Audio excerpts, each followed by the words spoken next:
This was Dale, the city of golden bells, in the time of Middle-earth, before men came to power and ruined magic forever. And this is the Arkenstone of old, the white heart of the mountain, the central treasure of all the vast treasures of this golden realm. Suddenly, it was all destroyed by the monster lizard Slag the Terrible. Slag, the agent of evil on Earth. And he dragged off the treasures of Dale, even the Arkenstone itself. Only 3 survived the flames. A watchman who slept when the dragon came creeping, Torin Oakenshield, general of the now destroyed garrison of Dale, and Princess Mika Milovana, who sadly watched the crumbling ashes of her once golden realm. Gandalf, whispered General Oakenshield. Only the great wizard Gandalf can help us now.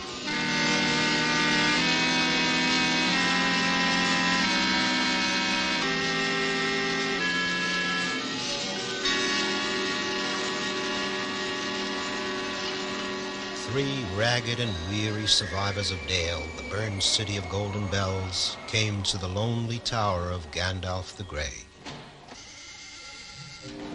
So it has come to pass, said the great wizard, that Dale has been destroyed by Slag, and that he nests on the treasure in the carved halls under Lonely Mountain, just as it is written in the great book. Then it is clear that the time has come, the time of the Hobbit. Far away from all the troubles of dragons and treasure lived a certain hobbit. Like all hobbits, he lived in a hole in the ground. It was a very comfortable hole, full of everything needed for a cozy, secure life.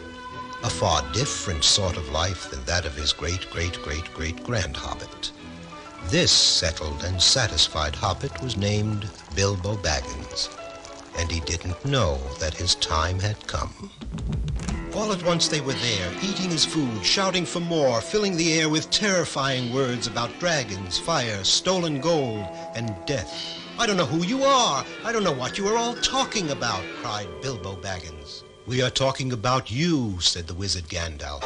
You are the chosen dragon killer. You shall lead this group over the impassable barricade mountains, through the impenetrable Mirkwood forest, across the poisonous desolation of Slag, to Lonely Mountain itself, wherein the horrid creature lies. You must creep into the deepest great chamber of the old jewel mines of Dale and kill the fire-spitting dragon Slag. A fascinating story, said the small hobbit. And now, if you have all finished your breakfasts, it's been a great pleasure to meet you, and I wish you lots of luck and all speed.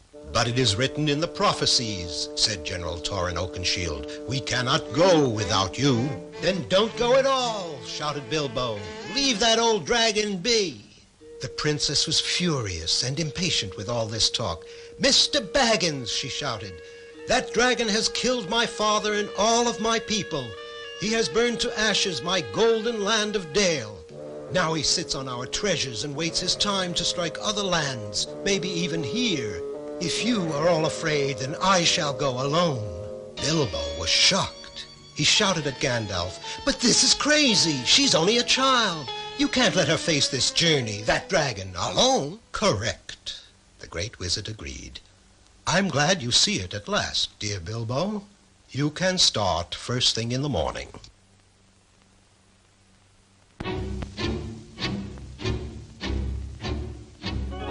And so they set out to follow the ancient map, leaving the comforts of Hobbiton behind and carrying barely enough food for the usual hobbit between-meal snack. The conscripted dragon slayer and the 3 survivors of Dale struggled across the great barricades. Gandalf the Grey watched from his own distance. He knew well what terror waited along this craggy path. A crushed cabin burns a stolen lamb to feed groans, hungry brutes with skin as thick as bark. But people meat is their favorite food. The legends say that groans must be in their caves before sunrise, or they'll surely turn into dry trees rooted to the ground forever. But there was a long night ahead, and this puny lamb would serve only as an appetizer as the unsuspecting travelers approached. The smell of roasting lamb was too much for the starving hobbit, but the others, being bigger and even hungrier, knocked him spinning into a hollow log. In no time at all, the three were tied to the roasting spit. But the second groan was angry that the first had burned the lamb and demanded that the new victim should be boiled instead of roasted. The first groan furiously knocked the spit from the flames and shouted that the second should be happy to have people flesh at all. Now the hobbit saw that he might save the others if he could just keep the brutish groans fighting among themselves. He was a good mimic, and he hoped the hollow log would amplify his small voice. The second groan's lips didn't move, but his voice seemed to shout, "No stupid ape like you can tell me how to eat my food." "Who are you calling stupid, you ugly knothead?" roared the first. Soon the dull-witted groans forgot all about their dinner and were busily trying to kill one another. They fought and cursed each other through the night till the first rays of the sun caught them by surprise. Bilbo had tricked them, and now they would be rooted to this spot forever. 2 less groans and 2 more gnarled dead trees. As they moved forward again across the great barricades, the survivors had a new opinion of their small hobbit dragon slayer. Perhaps he might prove useful after all, thought Torrin Oakenshield. Then, suddenly, Bilbo was gone. Down through a crevasse with a soundless scream as the others trudged on. Down past the chewed rock tunnels of the hateful grablins who kill and eat only for spite. Down to the roots of the mountain. Down to where there is none but gloom.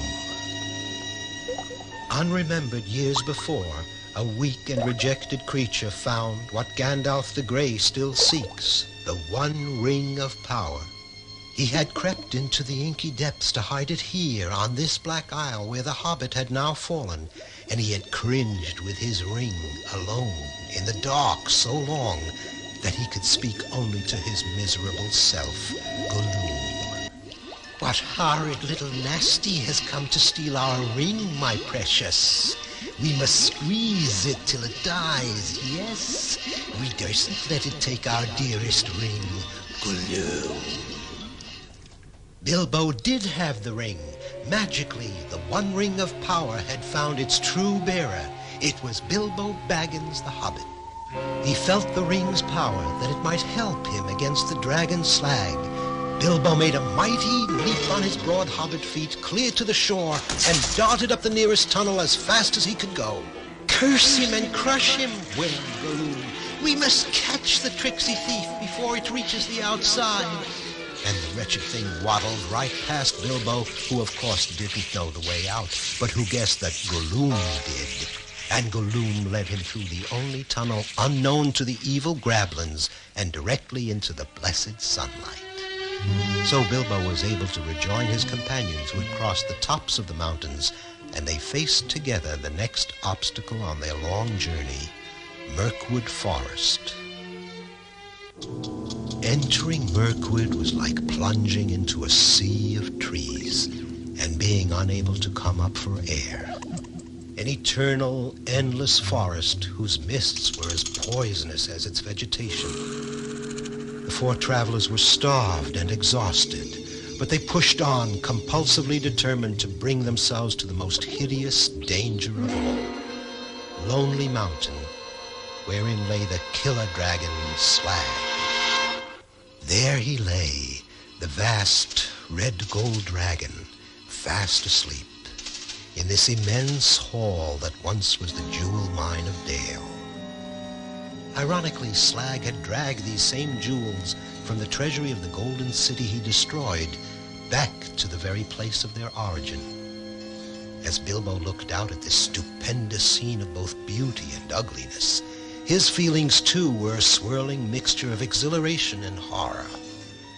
Then, out of this staggering panorama of gems, he suddenly saw only one. It was the Arkenstone of Dale. Now the tiny hobbit knew exactly how this lizard must die. It was the bravest thing he had ever done, certainly braver than anything the comfort-loving squire of Hobbiton ever would have imagined he could do. Perhaps it was only the power of the ring he wore. Perhaps it was his growing love for the Princess Mika. Or maybe it was only that he knew that someone had to do it. But he did it. He climbed the diamond vest of the slumbering dragon and he stole the Arkenstone. Together with the others, he fashioned a powerful crossbow from old mining tools. And the Arkenstone, the white heart of Dale, was the arrowhead destined for the black heart of Slag.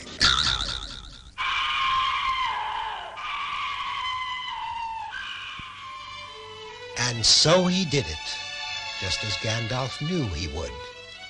And the city of Golden Bells was built again, and Bilbo and Mika reigned there together. But finally they returned to that quiet, comfortable life in Hobbiton, until the next time that Gandalf the Grey would knock upon the round, green